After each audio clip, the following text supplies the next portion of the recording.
Hello friends, welcome to the YouTube classes. I hope आप सब ठीक होंगे। तो फ्रेंड्स, ये वीडियो आने में काफ़ी ज़्यादा टाइम लग गया, लेकिन अब से आपको रेगुलर वीडियोस देखने को मिलेंगी।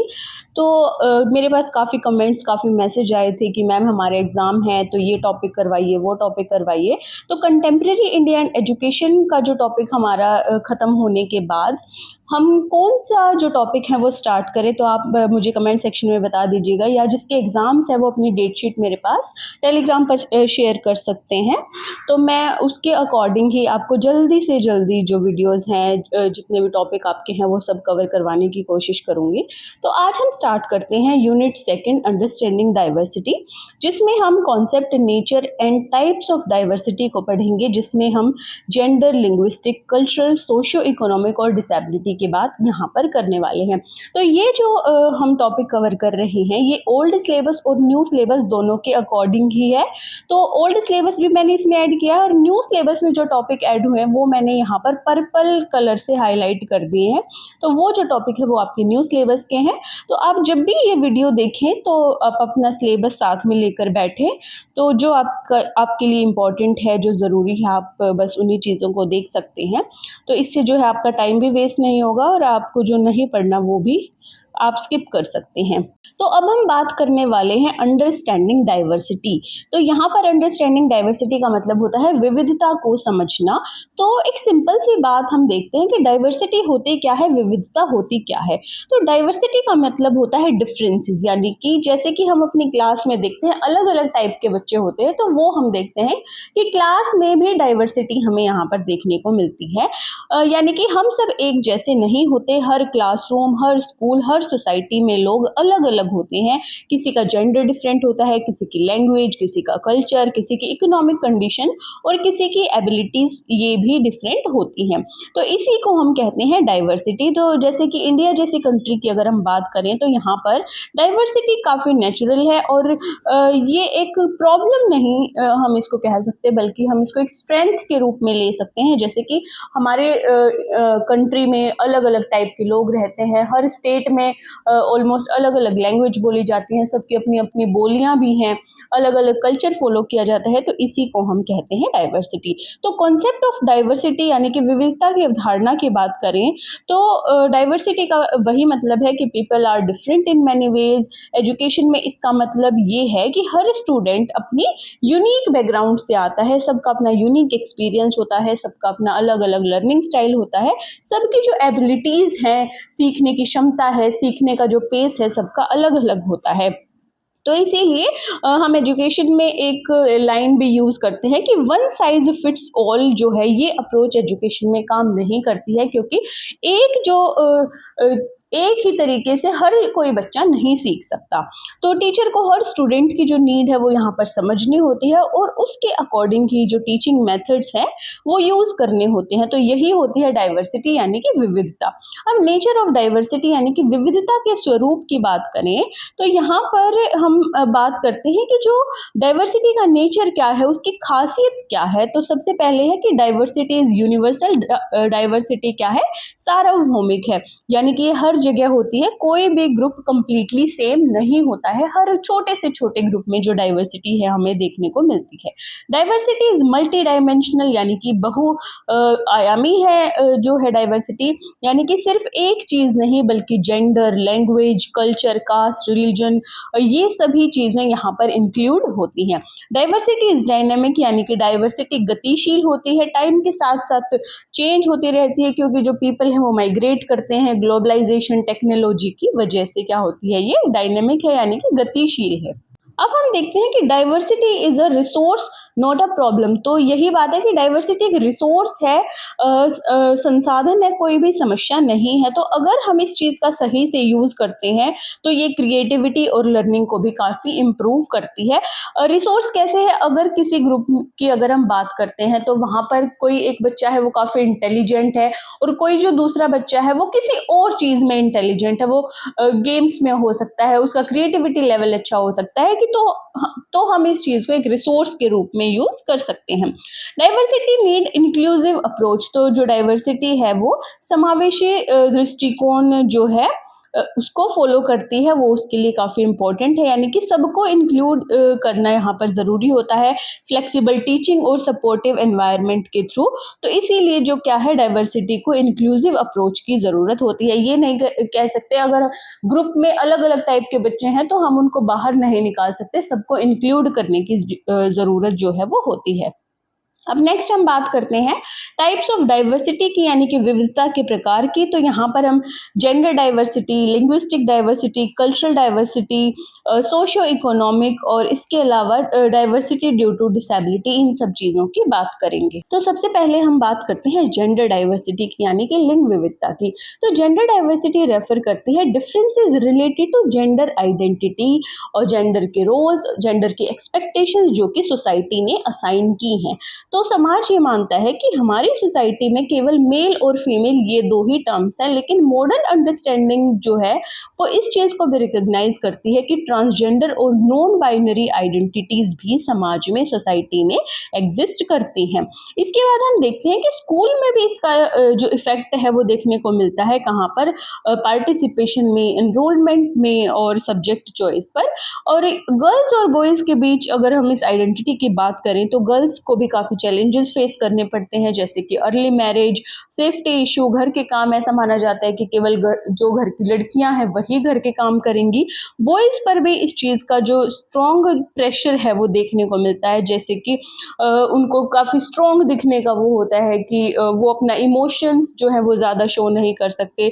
और ट्रांसजेंडर स्टूडेंट्स की बात करें तो उनको भी डिस्क्रिमिनेशन का सामना करना पड़ता है। और यहाँ पर टीचर का जो रोल है वो क्या होता है, टीचर रोल यानी कि अपनी एजुकेशन सिग्निफिकेंस की बात करें तो उनका रोल होता है इक्वल अपॉर्चुनिटी देना, इक्वल एक्सेस जो है उसको इंश्योर करना, और जो जेंडर सेंसिटिव करिकुलम है, जेंडर सेंसिटिव टीचिंग प्रैक्टिसेस हैं उनको प्रमोट करना। यहाँ पर गर्ल्स को भी काफ़ी इनकरेज करना ताकि वो अलग अलग एक्टिविटीज़ में पार्टिसिपेट जो है वो कर सके। सेफ और रिस्पेक्टफुल एनवायरनमेंट क्रिएट करना यहाँ पर सबसे बड़ी बात हम कह सकते हैं। इसके बाद लिंग्विस्टिक डाइवर्सिटी यानी कि भाषाई विविधता की बात करें तो जो हमारा इंडिया है वो एक मल्टीलिंगुअल कंट्री है, और अलग अलग देश के अलग अलग हिस्सों में अलग अलग जो भाषाएं हैं, अलग अलग बोलियां जो हैं वो यहाँ पर हमें देखने को मिलती हैं। इसमें हम देखते हैं कि जो स्टूडेंट्स हैं क्लास में वो भी डिफरेंट लैंग्वेज जो है वो बोलते हैं।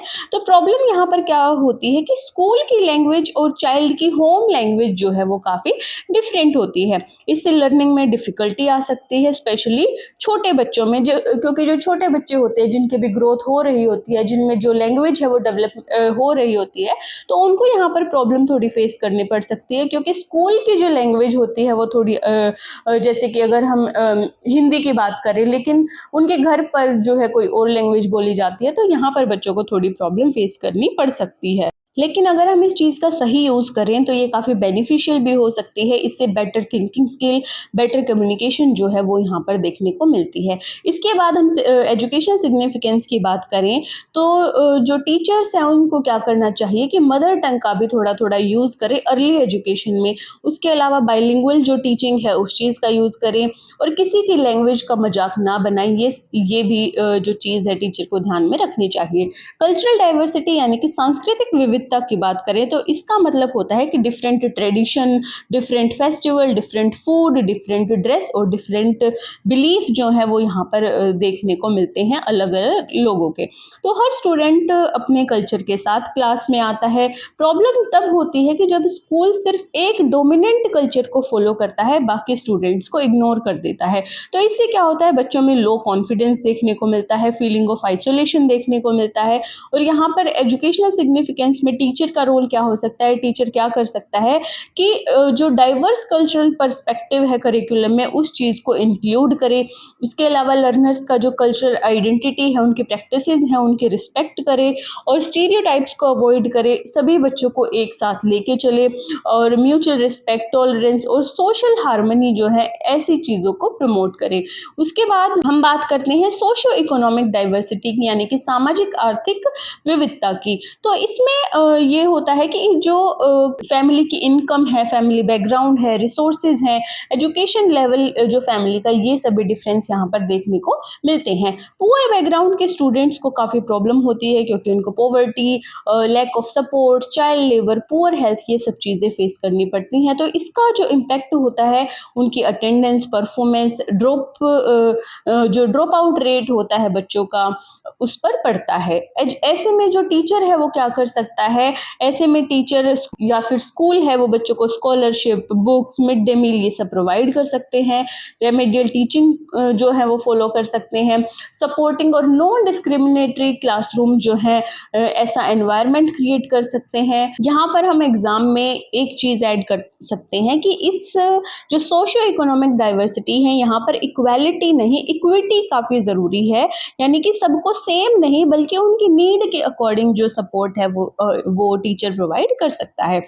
इसके बाद डाइवर्सिटी ड्यू टू डिसेबिलिटी, यानी कि दिव्यांगता से संबंधित विविधता की अगर बात करें तो ये डाइवर्सिटी आती है डिफरेंट डिसेबिलिटीज से, जैसे कि visual, hearing, locomotor, intellectual, learning disability, autism, ये सभी जो डिसेबिलिटीज की जो डाइवर्सिटी होती है हम कह सकते हैं डाइवर्सिटी ड्यू टू डिसेबिलिटी। तो इन स्टूडेंट्स को भी काफ़ी बैरियर्स फेस करने पड़ते हैं, जैसे कि physical barrier, lack of resources, negative attitude. तो इसका सोल्यूशन भी एक ही है यहाँ पर, इंक्लूसिव एजुकेशन, यानी कि सब स्टूडेंट्स एक साथ पढ़ते हैं विद सपोर्ट।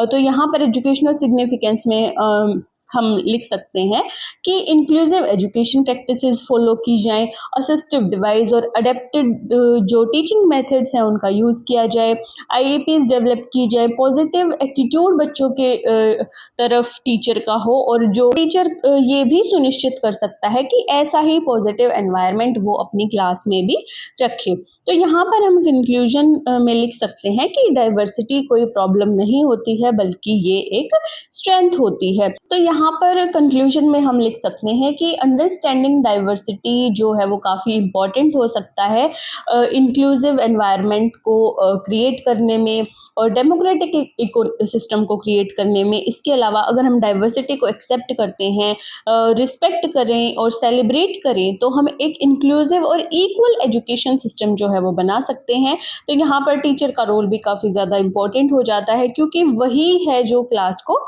इंक्लूसिव बना सकता है, और जब क्लासरूम इंक्लूसिव होता है तो सोसाइटी भी उस चीज़ से ऊपर उठती है। सोसाइटी में भी जो इंक्लूजन है वो आने के चांसेस काफ़ी अच्छे होते हैं। इसके बाद हम नेक्स्ट टॉपिक की बात करते हैं ग्लोबल पर्सपेक्टिव की। तो ग्लोबल पर्सपेक्टिव जो हमारा टॉपिक था वो हमारा ओल्ड सिलेबस में भी था, न्यू सिलेबस में भी शायद है, लेकिन न्यू सिलेबस में जो एक चीज़ ऐड हो गई है वो है United nation mandate on disability, international classification of functioning जिसको हम आईसीएफ कहते हैं। इसके अलावा इम्पेयरमेंट, डिसेबिलिटी और हैंडीकैप आईडीएच, और जो कि क्लासीफाई किसके द्वारा किया गया है, वर्ल्ड हेल्थ ऑर्गेनाइजेशन के द्वारा। तो इंट्रोडक्शन के अगर हम बात करें तो ये बात आप सभी जानते हैं कि दुनिया भर में मिलियंस ऑफ पीपल जो है वो डिसेबिलिटी के साथ जी रहे हैं, अलग अलग कंट्रीज में, अलग अलग कल्चर में और अपने अलग अलग सोशियो इकोनॉमिक बैकग्राउंड्स के साथ। तो ये चीज़ भी हम जानते हैं कि सबसे पहले जो डिसेबिलिटी है उसे सिर्फ एक मेडिकल प्रॉब्लम समझा जाता था, लेकिन टाइम के साथ जो आज लोगों की थिंकिंग है वो चेंज हो चुकी है। तो आज के टाइम पर जो डिसेबिलिटी का मतलब है वो क्या होता है, इंक्लूजन, और उनको इक्वल राइट्स प्रोवाइड करना ताकि उनकी जो डेवलपमेंट है वो अच्छी हो सके, और उनको सपोर्ट है वो प्रोवाइड करना यहाँ पर हम देखते हैं। तो इस चेंज के पीछे जो लोगों की थिंकिंग चेंज हुई है, इस चेंज के पीछे कुछ इंपॉर्टेंट फ्रेमवर्क्स काम करते हैं, जैसे कि United Nations mandate on disability, ICF और आईडीएच। तो इन तीनों की आज हम बात करने वाले हैं। तो सबसे पहले हम देखते हैं United Nations mandate on disability. तो यूनाइटेड नेशन डिसेबिलिटी को एक ह्यूमन राइट्स इशू जो है वो मानता है, यानी कि पर्सन विद डिसेबिलिटीज भी उतने ही राइट्स रखते हैं, उतने ही उनके लिए वो राइट्स इंपॉर्टेंट हैं जितने कि एक नॉर्मल पर्सन के लिए। चाहिए। ठीक है, तो इसके कुछ की फीचर्स हैं। सबसे पहले हम बात करते हैं राइट्स बेस्ड अप्रोच की, यानी कि अधिकार आधारित दृष्टिकोण की। तो पहले क्या होता था कि लोग डिसेबिलिटी को चैरिटी या फिर सिंपैथी की नज़र से देखते थे, वो समझते थे कि उन पर काफ़ी दया खाने की जो कोशिश है वो करते थे। लेकिन यूएन ये कहता है कि ये कोई ऑब्जेक्ट नहीं है जिन पर दया की जाए, बल्कि ये भी राइट होल्डर्स है, जो कि राइट अपने देश में बने हैं, जो नॉर्मल पीपल के लिए हैं, वो इनके लिए भी हैं। इसके बाद यूएनसीआरपीडी 2006 एक इम्पॉर्टेंट कन्वेंशन है जिसके बारे में हम आगे आने वाली वीडियो में पढ़ेंगे। तो जो United Nations convention on rights of person with disability है, तो इसमें क्या इंश्योर किया गया था कि इक्वालिटी हो और नॉन डिस्क्रिमिनेशन यहाँ पर हो, यानी कि इक्वालिटी जो है वो लोगों को मिले और उनका डिस्क्रिमिनेशन ना हो। इंक्लूसिव एजुकेशन का राइट सभी को हो, और बिल्डिंग, ट्रांसपोर्ट, सोसाइटी, इन सब में एक्सेसिबिलिटी हो। इंफ्रास्ट्रक्चर ऐसा क्रिएट किया जाए कि सभी लोग उनको यूज कर सके। सोशल और पॉलिटिकल पार्टिसिपेशन को भी बढ़ावा देना, यानी कि लाइफ के हर एरिया में इंक्लूजन हो। उनका मतलब ये था कि केवल एजुकेशन में ही नहीं बल्कि सोसाइटी में भी जो इंक्लूजन है उसको डेवलप करना। इंक्लूसिव डेवलपमेंट, यानी कि जो हमारे एसजीडीज होते हैं, ये सस्टेनेबल डेवलपमेंटल गोल्स हैं, इनमें इंक्लूड किया गया है कि no one is left behind, किसी को भी पीछे नहीं छोड़ा जाएगा, सभी एक साथ इंक्लूसिव एनवायरनमेंट में आगे बढ़ेंगे। पार्टिसिपेशन एंड एम्पावरमेंट, यानी कि भागीदारी और सशक्तिकरण की बात करें तो यूएन कहता है कि पर्सन विद डिसेबिलिटीज को डिसीजन लेने में भी एक्टिवली इन्वॉल्व किया जाना चाहिए। इसके बाद एजुकेशनल सिग्निफिकेंस में हम देखें तो यहाँ पर भी वही है कि इंक्लूसिव एजुकेशन सिस्टम को प्रमोट करना, इक्वल अपॉर्चुनिटीज जो है उनको प्रोवाइड करना, बैरियर्स जो है वो रिमूव किए जाए, यानी कि सोशल और फिजिकल और जो डिफरेंट एटीट्यूड्स हैं उनको जो उनका रिमूवल हो, उन सब चीज़ों को हटाया जाए। इसके बाद है आईसीएफ 2001। तो आईसीएफ जो है वो डब्ल्यूएचओ के द्वारा 2001 में डेवलप किया गया था, विकसित किया गया था। तो ये एक मॉडर्न और होलिस्टिक अप्रोच है। तो यहाँ पर जो कोर कंसेप्ट है आईसीएफ का वो ये है कि ये आईसीएफ कहता है कि जो डिसेबिलिटी है वो पर्सन के अंदर नहीं होती, बल्कि ये रिजल्ट होता है किस चीज़ का, interaction between person and environment, यानी कि कोई जो व्यक्ति है, हम ये नहीं कह सकते कि इसी में सिर्फ जो प्रॉब्लम है वो है, एनवायरनमेंट में भी ये प्रॉब्लम जो है वो हो सकती है। इसके कुछ मेन कंपोनेंट्स हैं, जैसे कि बॉडी फंक्शंस एंड स्ट्रक्चर। तो बॉडी के पार्ट्स और फंक्शन, अगर कोई लॉस या प्रॉब्लम है तो उसे हम इम्पेयरमेंट कहते हैं। और एक्टिविटीज, यानी कि गतिविधियों में इसको ऐसे रेफर किया गया है कि डेली टास्क जो है वो परफॉर्म करने में अगर डिफिकल्टी होती है तो उसे एक्टिविटी लिमिटेशंस कहते हैं। पार्टिसिपेशन, यानी कि भागीदारी की बात करें कि तो लाइफ सिचुएशंस में इन्वॉल्व होना, जैसे कि स्कूल, जॉब, सोशल लाइफ में अगर प्रॉब्लम हो तो इसे जो पार्टिसिपेशन रिस्ट्रिक्शन का नाम दिया गया है। और कंटेक्चुअल फैक्टर्स, यानी कि पारिस्थितिक कारकों की अगर बात करें तो यहाँ पर एनवायरमेंटल फैक्टर्स की बात होती है। और इसके अलावा हम बात करते हैं पर्सनल फैक्टर की। तो एनवायरमेंटल फैक्टर्स उनको कहते हैं जब हम किसी बिल्डिंग, सोसाइटी के एटीट्यूड्स, पॉलिसी, सर्विसेज, यानी कि जो फिजिकल एनवायरनमेंट होता है उसका यूज अगर नहीं कर पाते हैं। पर्सन फैक्टर्स में एज, जेंडर, एजुकेशन, मोटिवेशन की वजह से अगर कोई प्रॉब्लम होती है तो इसे हम कहते हैं कंटेक्चुअल फैक्टर। इसके बाद हम बात करते हैं कि जो सिग्निफिकेंस ऑफ आईसीएफ, यानी कि आईसीएफ का महत्व क्या है, तो ये फोकस करता है एबिलिटी पर, डिसेबिलिटी पर नहीं। और इसके अलावा इंक्लूसिव एनवायरनमेंट को प्रमोट करता है। और सबसे ज़्यादा इसका यूज़ जो है वो कहाँ पर होता है, एजुकेशन, हेल्थ और रिहैबिलिटेशन में। नेक्स्ट हम बात करते हैं आईडीएच की, यानी कि इम्पेयरमेंट, डिसेबिलिटी और हैंडीकैप। तो इम्पेयरमेंट, डिसेबिलिटी, हैंडीकैप, इन सब चीज़ों को आप काफ़ी अच्छे से कर लेना, आपके एग्जाम में जो डिफरेंसेस हैं इनके बीच वो भी आ सकते हैं। तो आईसीएफ से पहले एक मॉडल था आईडीएच, जो डब्ल्यूएचओ ने 1980 में दिया था। ये वही मॉडल है IDH, impairment, disability and handicap model. तो ये एक मेडिकल मॉडल था। इसके अलावा अगर इसके की कॉन्सेप्ट्स की बात करें तो जो इम्पेयरमेंट जो होता है इसमें बॉडी या माइंड के स्ट्रक्चर या फिर फंक्शन में एक्चुअल प्रॉब्लम होती है, जैसे कि हियरिंग लॉस होना या फिर वीक आईसाइट होना। इसके बाद अगर हम इसको डिसेबिलिटी से जोड़ें तो जब इम्पेयरमेंट की वजह से लर्निंग या एक्टिविटी करने में कोई लिमिटेशन आ जाती है, कोई प्रॉब्लम आ जाती है, कोई कमी आ जाती है, वो होती है डिसेबिलिटी। जैसे कि अगर किसी को हियरिंग या फिर विजुअल इम्पेयरमेंट थी, तो अगर हम डिसेबिलिटी में इसका एग्जांपल लें तो जैसे टीचर की बात सुनने में दिक्कत होना, इसीलिए वो क्लास में किसी चीज़ को नहीं समझ पाता है, तो वो हो जाएगी डिसेबिलिटी। और अगर इसको हैंडीकैप में अगर देखें तो जब एनवायरनमेंट या स्कूल सपोर्ट ना दे और बच्चे को डिसएडवांटेज इस चीज़ से फील हो, जैसे कि हियरिंग प्रॉब्लम के साथ बच्चे को माइक या फिर जो विजुअल सपोर्ट है वो ना मिले, तो वो बच्चा क्लास में थोड़ा पीछे रह जाता है, तो ये हो जाती है हैंडीकैप। इसके बाद अगर इसकी कैरेक्टरिस्टिक्स की बात करें आईडीएच की, तो ये लीनियर मॉडल को यानी कि स्टेप बाय स्टेप चीज़ों को फॉलो करता है और इंडिविजुअल डेफिसिट्स को यानी कि जो इंडिविजुअल की प्रॉब्लम है, किसी व्यक्ति की जो कमियां हैं उन पर फोकस करता है, लेकिन जो सोशल फैक्टर्स हैं उनको कहीं ना कहीं ये इग्नोर करता है। लिमिटेड जो ध्यान है, कंसिडरेशन है, वो इनका जाता है। इसके बाद लिमिटेशंस की अगर हम बात करें तो ये नेगेटिव लेबलिंग करता है और सोसाइटल जो बैरियर्स होते हैं उनको भी इग्नोर करता है, सोसाइटी के बैरियर्स को, और डिसेबिलिटी को एक क्या कहते हैं, ट्रेजेडी के रूप में ये देखता है, यानी कि views disability as a personal tragedy. इसके बाद जो आईडीएच 1980 का शिफ्ट हुआ है आईसीएफ 2001 पर, ये ग्लोबल चेंज था। इसकी अगर हम बात करें तो जो आईडीएच है वो क्या है, एक मेडिकल मॉडल है, लेकिन जो आईसीएफ हमारा 2001 में आया है वो एक बायोसाइको सोशल मॉडल है। इसके अलावा आईडीएच जो है कमियों पर फोकस करता है, लेकिन आईसीएफ कहाँ पर फोकस करता है, उनकी फंक्शनिंग पर फोकस करता है। आईएडीएच में जो इंडिविजुअल की प्रॉब्लम है, किसी व्यक्ति की प्रॉब्लम है, वो देखी जाती है, लेकिन आईसीएफ में व्यक्ति की नहीं बल्कि जो उसका इंटरेक्शन है एनवायरनमेंट के साथ, उस पर जोर दिया गया है।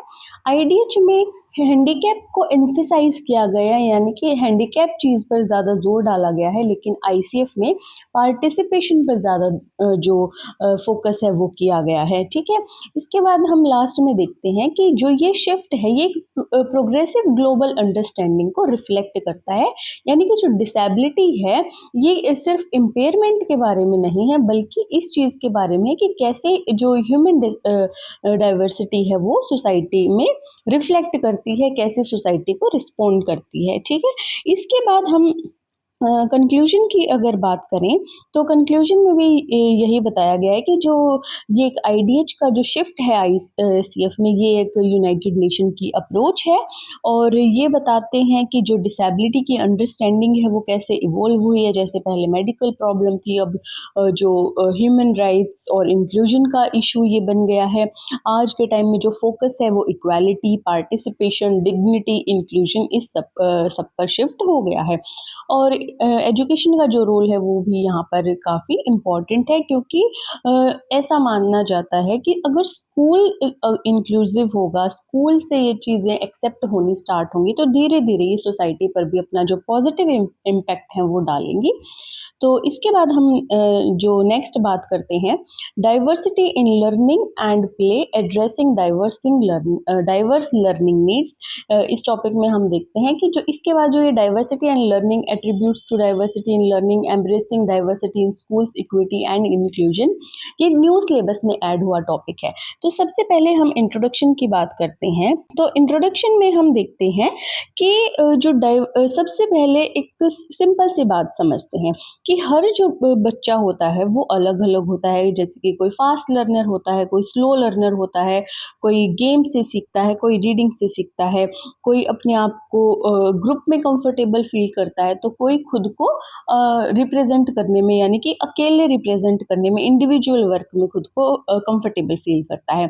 तो यही जो डिफरेंसेस होते हैं इन्हीं को हम कहते हैं diversity in learning and play. ठीक है, तो जब बच्चे सीखते हैं तो वहाँ पर भी डाइवर्सिटी देखने को मिलते हैं, जब बच्चे खेलते हैं तो वहाँ पर भी डाइवर्सिटी देखने को मिलती है। और टीचर का काम क्या है कि वो इन डिफरेंसेस को समझे और सबको इक्वल अपॉर्चुनिटी दे लर्निंग और उनकी डेवलपमेंट के लिए। तो ये हमारा इंट्रोडक्शन था। इसके बाद हम देखते हैं diversity in learning and play. तो प्ले की अगर हम बात करें तो जो प्ले होता है वो सिर्फ टाइम पास नहीं होता है, बल्कि एक पावरफुल लर्निंग टूल है, जहाँ पर बच्चे काफ़ी जो चीज़ें हैं वो सीखते हैं। कहते हैं ना कि प्ले टाइम में बच्चे जो हैं वो ज़्यादा चीज़ें सीखते हैं। तो बच्चे प्ले के थ्रू दुनिया को एक्सप्लोर करते हैं, सोशल स्किल्स को भी डेवलप करते हैं, अपने जो इमोशंस हैं वो भी जो क्या है एक्सप्रेस करते हैं, और खेल-खेल में बच्चे अपनी नॉलेज को भी कंस्ट्रक्ट करते हैं। लेकिन सब बच्चे सेम तरीके से प्ले नहीं करता है। कोई अकेले खेलना प्ले करता है, कोई अकेले खेलना पसंद करता है, कोई ग्रुप में खेलना पसंद करता है, कोई किसी को फिज़िकल गेम पसंद होते हैं, किसी को बोर्ड गेम पसंद होते हैं, किसी को इंडोर गेम पसंद होते हैं, किसी को आउटडोर गेम्स पसंद होते हैं, कोई अपनी इमेजिनेशन जो प्ले है उसमें ही एंगेज होता है।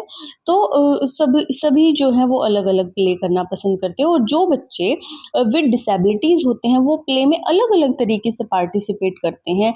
उन्हें थोड़े सपोर्ट या फिर जो अडेप्टेशन है उन चीज़ों की ज़रूरत होती है। तो ऐसे ही जो कल्चर है वो भी इन चीज़ों को इन्फ्लुएंस करता है कि कौन से गेम्स, कौन से टॉय, और बच्चे जो है कैसे एक दूसरे से इंटरेक्ट करेंगे। इसके बाद हम देखते हैं कि जो इंक्लूसिव प्ले होता है उसका मतलब क्या होता है। इंक्लूसिव प्ले क्या होता है? तो एक इंक्लूसिव क्लासरूम में सभी बच्चों को इक्वल चांसेस मिलता है पार्टिसिपेट करने का। प्ले मटेरियल्स जो है वो सभी बच्चों को प्रोवाइड करवाए जाते हैं। यहाँ पर ये भी ध्यान दिया जाता है कि वो जो मटेरियल है कल्चरली जो है रिस्पॉन्सिव हों। ओके, इसके बाद कल्चरल डिफरेंस का भी यहाँ पर जो रिस्पेक्ट है वो किया जाता है। डिफरेंसेस इन एबिलिटीज़ और जो प्रेफरेंसेस हैं उनकी भी काफ़ी यहाँ पर रिस्पेक्ट की जाती है। तो इसी तरह जो प्ले होता है वो क्या होता है, इंक्लूसिव भी होता है, कोऑपरेशन भी यहाँ पर होता है, और होलिस्टिक डेवलपमेंट का एक टूल भी हम इसको कह सकते हैं।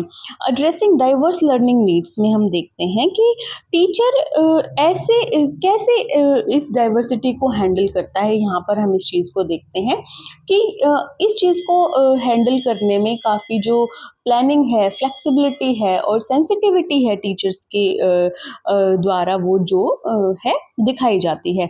सबसे पहले हम यहाँ पर बात करते हैं डिफरेंशिएटेड इंस्ट्रक्शन का टीचर यूज़ करता है कि टीचर एक ही मेथड यूज़ नहीं करता सबके लिए। क्या करता है वो डिफरेंशिएटेड इंस्ट्रक्शन का यूज़ करता है।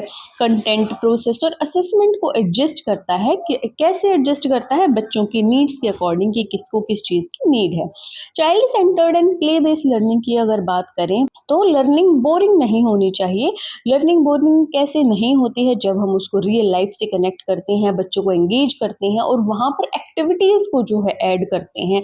तो play based learning specially diverse learning के लिए काफ़ी ज़्यादा इफेक्टिव होती है। और इसके अलावा use of multiple teaching strategies भी आ जाती हैं। तो एक ही मेथड सबके लिए काम नहीं करता है, इसीलिए जो टीचर होते हैं वो क्या क्या यूज़ करते हैं, visual add, story telling, discussion, project, games, technology help, ये सभी चीज़ें जो है वो टीचर यूज़ करते हैं। तो इसके बाद हम देखते हैं कंटिन्यूस एंड फ्लेक्सिबल असेसमेंट की अगर हम बात करें तो असेसमेंट का मतलब सिर्फ मार्क्स नहीं होता, बल्कि फोकस कहाँ पर होता है, प्रोग्रेस पर होता है और कंपैरिजन पर होता है।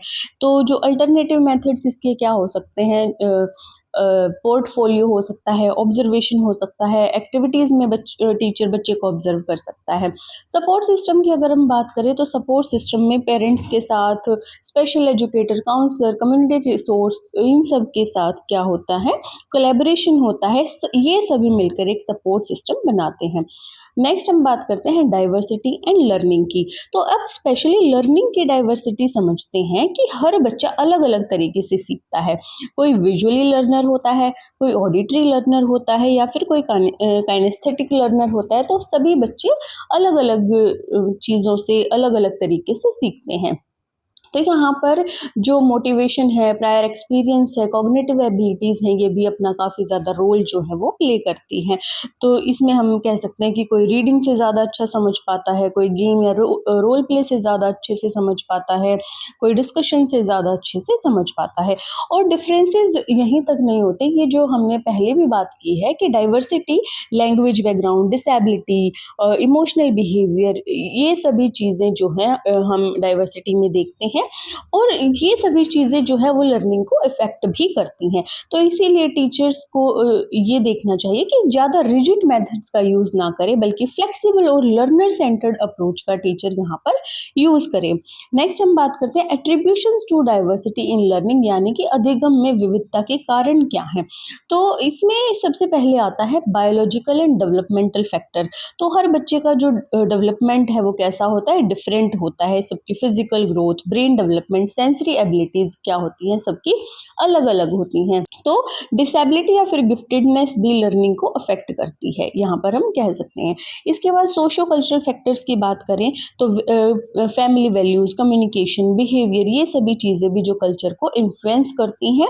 और जो अगर डिफरेंट कल्चर किसी का होता है तो वहाँ पर एक जो डिफरेंट पर्सपेक्टिव है वो भी देखने को मिल सकता है। इसके बाद हम बात करते हैं लिंग्विस्टिक फैक्टर्स की। तो लिंग्विस्टिक फैक्टर्स में लैंग्वेज का जो रोल है वो काफ़ी बड़ा होता है, यानी कि जो लैंग्वेज है, अगर बच्चे की होम लैंग्वेज और स्कूल लैंग्वेज डिफरेंट है तो उससे भी बच्चे को डिफ़िकल्टी हो सकती है, ये हमने पहले भी बात की है। सोशियो इकोनॉमिक फैक्टर्स में देखते हैं कि फैमिली बैकग्राउंड भी जो है वो काफ़ी मैटर करता है। Family income, education, access to learning resources, nutrition and health condition, और ये सभी जो चीज़ें होती हैं लर्निंग को काफ़ी अफेक्ट करती हैं। जो पुअर बैकग्राउंड जहाँ से किसी अगर बच्चे का होता है तो वहाँ पर लर्निंग गैप्स देखने को मिल सकते हैं। नेक्स्ट हम बात करते हैं इमोशनल एंड साइकोलॉजिकल फैक्टर्स की। तो लर्निंग सिर्फ ब्रेन का काम नहीं है, इमोशंस भी इसमें काफ़ी इंपॉर्टेंट होते हैं। तो बच्चे का मोटिवेशन, कॉन्फिडेंस, एंजाइटी, ये सभी काफ़ी इंपॉर्टेंट रोल प्ले करते हैं। अगर नेगेटिव एनवायरनमेंट बच्चे के आसपास है तो वो लर्निंग को अफेक्ट कर सकता है। Embarrassing diversity in school. तो स्कूल में विविधता को अपनाना, इसमें बात करते हैं स्कूल यहाँ पर क्या कर सकता है, स्कूल का रोल यहाँ पर क्या हो सकता है। तो डाइवर्सिटी को एक्सेप्ट करना काफ़ी नहीं होता, बल्कि उनको एक्टिवली एम्बेरेस करना भी ज़रूरी होता है, यानी कि उनको स्कूल में महत्व देना भी काफ़ी ज़रूरी होता है। तो यहाँ पर स्कूल का रोल और क्या हो सकता है, इंक्लूसिव पॉलिसी बनाना, सेफ और नॉन डिस्क्रिमिनेटरी एनवायरनमेंट क्रिएट करना, टीचर्स को ट्रेनिंग देना, पीयर सपोर्ट को इनकरेज करना, पेरेंट्स और कम्युनिटी को इन्वॉल्व करना, ये सभी चीज़ें आ जाती हैं। जब डाइवर्सिटी एक्सेप्ट होती है तो वहाँ पर स्टूडेंट्स को भी एक्सेप्टेड फील होता है, कॉन्फिडेंट फील करते हैं। उनको भी लगता है कि भाई जो हमारा कल्चर है, जो हम हैं, हमें वैल्यू दी जा रही है, उनको भी काफ़ी इससे अच्छा फील होता है। और जब उनको वो खुद को इन्वॉल्व करते हैं दूसरे बच्चों के साथ, उनको काफ़ी अच्छा फील होता है, तो उनकी जो परफॉर्मेंस है वो भी ऑटोमेटिकली इम्प्रूव हो जाती है। इसके बाद इक्विटी एंड इंक्लूजन, यानी कि समता और समावेशन की बात करें तो ये दोनों जो कॉन्सेप्ट है काफ़ी इम्पॉर्टेंट है। तो इक्विटी की बात करते हैं। एक होता है इक्वालिटी, एक होता है इक्विटी। इक्वालिटी में चीज़ें जो होती हैं सबको बराबर बराबर दी जाती हैं, लेकिन इक्विटी थोड़ा अलग है। इसका मतलब होता है कि हर बच्चे को उसकी नीड के अकॉर्डिंग सपोर्ट देना। अगर किसी बच्चे को लेवल 2 तक नीड है तो उसको लेवल 2 तक नीड देना, 3 की नीड है तो 3, 1 की नीड है तो 1। और इक्वालिटी में क्या होता है, सबको लेवल 1, 1, 1 या फिर 2, 2, 2 एक लेवल, सेम लेवल पे उनको नीड वो देना, सपोर्ट देना। अब इसके बाद इंक्लूजन की बात करें तो सब स्टूडेंट्स एक साथ पढ़ते हैं यहाँ पर विद प्रॉपर सपोर्ट और अडेप्टेशन, तो ये होता है इंक्लूजन। अब इसके बाद देखते हैं an inclusive and equitable education system. इसमें हम देखते हैं यानी कि जो इंक्लूसिव सिस्टम है वो क्या करता है बच्चों के लिए, वो क्या करता है, बैरियर्स को रिमूव करता है, रिसोर्सेज प्रोवाइड करता है, सबकी जो पार्टिसिपेशन है उसे इंश्योर करता है, बच्चे की डिग्निटी, राइट्स और डाइवर्सिटी को रिस्पेक्ट करता है। इसका जो रिजल्ट है वो क्या होता है, यहाँ पर इनइक्वालिटी जो है वो कम देखी जाती है और सोशल जस्टिस यहाँ पर बच्चों के साथ ज़्यादा होता है। कंक्लूजन की अगर हम बात करें तो diversity in learning and play वो काफ़ी नेचुरल है और वैल्यूएबल भी है। तो अगर टीचर प्रॉपरली डाइवर्स नीड को एड्रेस करे तो हर बच्चा जो है वो काफ़ी अच्छे से सीख पाएगा। इसके अलावा जो डाइवर्सिटी है उसको एक्सेप्ट करना ही नहीं बल्कि उसको सेलिब्रेट करना भी चाहिए, क्योंकि बच्चों में क्या सिखाती है, रिस्पेक्ट को सिखाती है, कोलैबोरेट करना सिखाती है और बच्चों के होलिस्टिक डेवलपमेंट में भी काफ़ी ज़्यादा इम्पॉर्टेंट होती है। इसके बाद हम नेक्स्ट टॉपिक की बात करते हैं, girl child with disability, twice exceptionality, disability as a social and political construct. तो न्यू सिलेबस में ये टॉपिक ऐड हुआ है, पुराने सिलेबस में नहीं था। तो सबसे पहले इंट्रोडक्शन में हम देखते हैं कि जो डिसेबिलिटी है वो सिर्फ एक मेडिकल प्रॉब्लम नहीं है, बल्कि जो कॉम्प्लेक्स कॉन्सेप्ट जो है हम कह सकते हैं, यानी कि सोशल, कल्चरल, जेंडर और पॉलिटिकल फैक्टर्स से जो है ये इन्फ्लुएंस होता है। और कुछ ग्रुप ऐसे होते हैं जो ज़्यादा वल्नरेबल होते हैं, जैसे कि girl child with disability, twice exceptional learners. और आज का जो मॉडर्न व्यू है वो ये कहता है कि डिसेबिलिटी सिर्फ इंडिविजुअल प्रॉब्लम नहीं है, बल्कि सोसाइटी और सिस्टम भी इसके रिस्पॉन्सिबल होते हैं। ये चीज़ें जो है हमारे इंट्रोडक्शन में बताई गई हैं। गर्ल चाइल्ड विद डिसेबिलिटी की बात करें तो एक सिंपल सी बात हम यहाँ पर देखते हैं कि अगर एक girl with disability faces double advantage, एक तरफ तो वो गर्ल है यानी कि वहाँ पर हो जाता है जेंडर डिस्क्रिमिनेशन, दूसरी तरफ वो डिसेबिलिटी के साथ है, तो इसे कहते हैं कि ये है एक काफ़ी ज़्यादा वल्नरेबल यानी कि मोस्ट वल्नरेबल ग्रुप में ये चीज़ें आ जाती हैं। यहाँ पर चीज़ें क्या फेस करनी पड़ सकती हैं, डबल डिस्क्रिमिनेशन, यानी कि दोनों तरफ से डिस्क्रिमिनेशन, एज अ गर्ल भी और एज अ डिसेबल्ड पर्सन भी। लिमिटेड एक्सेस टू एजुकेशन, यानी कि फैमिली जो है वो किस चीज़ को प्रायोरिटाइज करती है, बॉयज़ के एजुकेशन को लेकर, जो कि नॉन डिसेबल बच्चे होते हैं। और इसके अलावा हेल्थ और न्यूट्रिशन को यहाँ पर नेगलेक्ट किया जाता है। जो गर्ल चाइल्ड होती है उसको प्रॉपर हेल्थ केयर या फिर न्यूट्रिशन नहीं मिल पाता है। सेफ्टी और अब्यूज़ रिस्क होते हैं, तो अब्यूज़, एक्सप्लॉयटेशन और नेगलेक्टेंस का जो रिस्क है वो यहाँ पर बच्चे के साथ ज़्यादा हो सकता है। लो सोशल वैल्यू की अगर बात करें तो सोसाइटी उन्हें पोटेंशियल के रूप में नहीं देखती, वो ये समझती है कि ये तो एक बर्डन है, ये बोझ के रूप में जो सोसाइटी है उनको देखना शुरू कर देती है। एजुकेशनल इम्प्लीकेशंस में हम लिख सकते हैं कि यहाँ पर टीचर का जो रोल है वो काफ़ी इम्पोर्टेंट हो सकता है, क्योंकि टीचर यहाँ पर जेंडर और जो डिसेबिलिटी सेंसिटिव पॉलिसीज़ हैं उनको क्या कर सकता है, उन चीज़ों पर फोकस कर सकता है, इनकरेज कर सकता है, यहाँ पर उन चीज़ों की ज़रूरत होती है। इसके अलावा inclusive school with safety and accessibility का प्रोविज़न यहाँ पर टीचर जो प्रोवाइड करवा सकता है। पेरेंट्स और कम्युनिटी अवेयरनेस जो टीचर है वो फैला सकते हैं। Educational, vocational skill, life skill से एम्पावरमेंट बच्चों को दिलवाई जा सकती है। इनका जो मेन गोल है वो क्या होता है, ताकि जो डिसेबल चाइल्ड है उनको कॉन्फिडेंट फील कराया जा सके और उनमें जो इंडिपेंडेंस है वो डेवलप की जा सके। ट्वाइस कंसेप्शनलिटी यानी कि द्वि अपवादिता में हम कहते हैं, सबसे पहले हम देखते हैं कि ये है क्या। इसका मतलब ये है कि बच्चा एक तरफ तो गिफ्टेड और टैलेंटेड है, लेकिन दूसरी तरफ वो उसको डिसेबिलिटी भी है। तो ये हो जाता है हमारा twice exceptionality. Twice exceptionality, for example high intelligence भी बच्चे में होती है, और उसके अलावा लर्निंग जो डिसेबिलिटी है वो भी यहाँ पर बच्चे में देखने को मिलती है। क्रिएटिविटी भी होती है लेकिन एडीएचडी भी होता है, टैलेंट भी उसमें काफ़ी ज़्यादा होता है लेकिन उसमें ऑटिज्म भी होता है। इसकी कैरेक्टरिस्टिक्स की अगर हम बात करें तो हाई क्रिएटिविटी और जो प्रॉब्लम सॉल्विंग स्किल्स है वो देखने को मिलती हैं। डिफ़िकल्टी उनको किस चीज़ में होती है, रीडिंग, राइटिंग, अटेंशन और सोशल इंटरेक्शन में। अनइवन एकेडमिक परफॉर्मेंस, कभी हाई एकेडमिक परफॉर्मेंस हो जाती है, कभी लो एकेडमिक परफॉर्मेंस हो जाती है।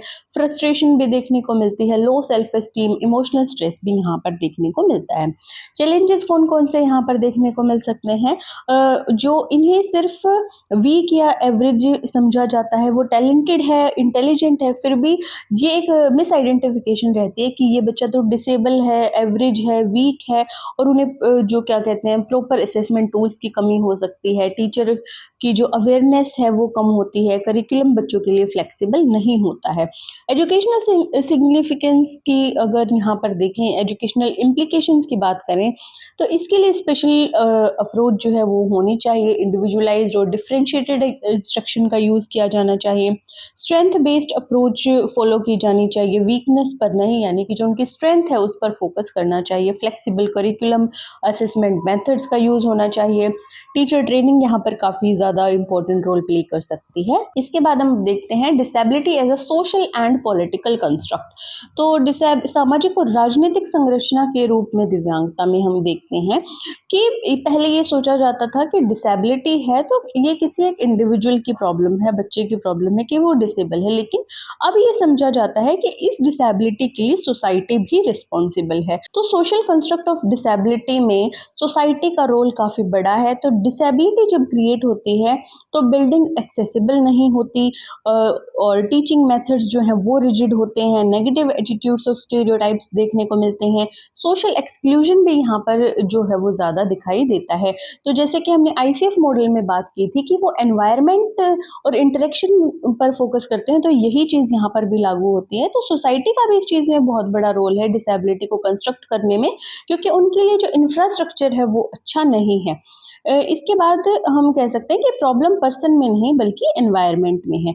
इसके बाद पॉलिटिकल कंस्ट्रक्ट ऑफ डिसेबिलिटी की बात करें तो पॉलिटिक्स से भी अफेक्ट होती है, जैसे कि गवर्नमेंट की पॉलिसी, रिसोर्स डिस्ट्रीब्यूशन, और जो बच्चों को रिसोर्सेज नहीं मिल पाते, डिसीजन मेकिंग पावर की बात हम यहाँ कर सकते हैं। तो प्रॉब्लम यहाँ पर क्या है कि पर्सन विद डिसेबिलिटीज़ की जो आवाज़ है वो कहीं ना कहीं दब जाती है, इसीलिए उन्हें प्रॉपर सर्विसेज नहीं मिल पाती हैं। यहाँ पर एजुकेशनल इम्प्लीकेशंस की बात करें तो अब एजुकेशन सिस्टम को यहाँ पर क्या करना ज़रूरी है, जो चैरिटी अप्रोच से राइट बेस्ड अप्रोच की तरफ शिफ्ट होना चाहिए। इंक्लूसिव एजुकेशन पॉलिसीज़ को इम्प्लीमेंट करना चाहिए। फिजिकल, सोशल और करिकुलर बैरियर्स जो बच्चे फेस करते हैं उनको यहाँ पर हटाना चाहिए। पर्सन विद डिसेबिलिटीज़ को भी डिसीजन मेकिंग में इंक्लूड करना चाहिए। कंक्लूजन में हम लिख सकते हैं कि girl child with disability twice exceptionality disability as social and political construct में डिसेबिलिटी सिर्फ इंडिविजुअल लिमिटेशन के रूप में नहीं देखना चाहिए, बल्कि सोसाइटी की रिस्पॉन्सिबिलिटी भी ये है। और एजुकेशन यहाँ पर काफ़ी पावरफुल रोल प्ले कर सकती है, क्योंकि एजुकेशन उनको एम्पावरमेंट देता है, स्टीरियोटाइप्स को ब्रेक करता है और इंक्लूजन को क्या है प्रमोट करता है। इसीलिए जब हम सबको इक्वल रिस्पेक्ट देंगे, सपोर्ट देंगे, अपॉर्चुनिटी देंगे, तो तभी हम एक इंक्लूसिव और जो एक इंक्लूसिव सोसाइटी जो है वो क्रिएट कर सकते हैं। नेक्स्ट टॉपिक हमारा है gender equality as a sustainable development goal. यहाँ पर एसजीडीज की हम बात करने वाले हैं, जहाँ पर हम यूएन एसजीडी 5, एसजीडी 3, एसजीडी 4 और एसजीडी 10 की हम बात करते हैं। तो सबसे पहले हम देखते हैं कि जो एसजीडीज हैं, सस्टेनेबल डेवलपमेंटल गोल्स हैं, उनको यूनाइटेड नेशंस ने 2015 में क्या है इंट्रोड्यूस किया था, और under the 2030 agenda of sustainable development. तो उनके ये गोल थे कि 2030 तक जितने भी ये हमारे 17 गोल्स जो हमने चूज़ किए हैं 2030 तक हमें इन्हें अचीव करना है। तो इन 17 गोल्स में इनका जो एम है वो क्या था, inclusive growth, social justice, environmental protection और ह्यूमन वेलबींग। तो इसमें से हम 4 इंपॉर्टेंट एसजीडीज पर आज फोकस करने वाले हैं, एसजीडी 5, एसजीडी 3, एसजीडी 4 और एसजीडी 10। तो सबसे पहले हम इसमें देखते हैं कि जो एसजीडी 5 था हमारा वो किस चीज़ पर फोकस करता है, जेंडर इक्वालिटी पर, 3 फोकस करता है गुड हेल्थ और वेलबींग पर, 4 फोकस करता है क्वालिटी एजुकेशन पर, और 10 फोकस करता है रिड्यूस इन इक्वालिटी पर, यानी कि इन इक्वालिटी को कम करना। तो ये सभी जो गोल्स हैं एक दूसरे से इंटरकनेक्टेड हैं और इंक्लूसिव सोसाइटी बनाने में भी काफ़ी ज़्यादा हेल्प करते हैं। तो सबसे पहले हम बात करते हैं gender equality as a sustainable developmental goal, SGD 5 ये हमारा है। लैंगिक समानता की यहाँ पर हम बात करने वाले हैं। तो एसजीडी 5 का मेन एम क्या है, जेंडर इक्वालिटी अचीव करना और विमेन और गर्ल्स को एम्पावर करना। तो यहाँ पर की फोकस एरिया जो है वो क्या है, वो है सबसे पहले तो elimination of discrimination and violence, her type का जो डिस्क्रिमिनेशन और वायलेंस है उसे ख़त्म करना, चाइल्ड मैरिज हो गया, जेंडर बेस्ड वायलेंस हो गया, ये सब। इसके अलावा equal access to education and opportunities, तो गर्ल एंड वुमेन को इक्वल अपॉर्चुनिटीज़ यहाँ पर मिलनी चाहिए, जैसे कि education, job, leadership, decision making, इन चीज़ों पर भी फोकस होना चाहिए। Empowerment of women and girl, इसमें है कि एजुकेशन, स्किल्स और फाइनेंशियल इंडिपेंडेंट जो है उनको मिले ताकि वो एम्पावर्ड हो सके।